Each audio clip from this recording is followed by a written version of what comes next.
First phase sa Cagayan de Oro City Public Route Plan sugdan na sa pagpatuman karong Enero 29.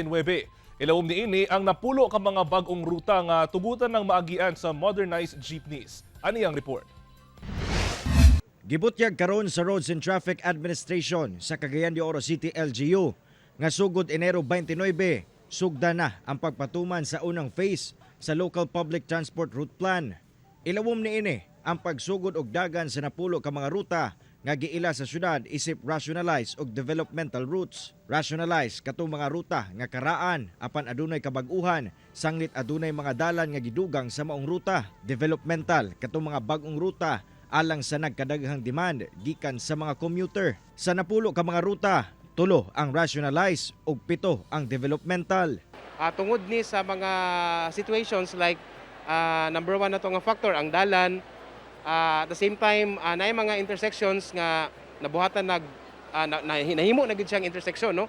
Napoy uban nga wala pa ang intersection uban anay mga projects, so nay mga developmental factors kung asa na to isubay ang kaning LPTRP. Ang maong mga ruta mao ang Barangay Bayabas hantod Kugon Market, Barangay Bayabas hantod Carmen Market, Barangay Bayabas hantod Agora Market sa Barangay Lapasan, Barangay Tignapuluan hantod Barangay Carmen, Barangay Dansulihon hantod Barangay Carmen, Sitio Pamalihi sa Barangay Pagatpat hantod Barangay Carmen, Barangay Kauswagan hantod Barangay Carmen ug Barangay Kugman hantod Kugon Market. Sa kasamtangan, pipila na ka mga ruta ang ginabiyahe sa mga modernized jeepney sa syudad. Gilauman sa ahensya nga musubay na ang ubang mga transport cooperatives sanglit posibleng nagkaduol na ang expiration sa pagtugod sa pagpadagan sa mga traditional jeepney. Usually ang tumong tinguha ra man gyud nato ani sir no nga ma-modernize ang traditional nato nga jeepneys og hamugaway kumbaga ang pagsakay sa tuwa mga pasahero, labi na sa tuwa mga modernized kay naa diha ang aircon na dili kayo sa guot, at the same time safety pa pod, convenient para sa mga pasahero, at the same time nagani wifi, no.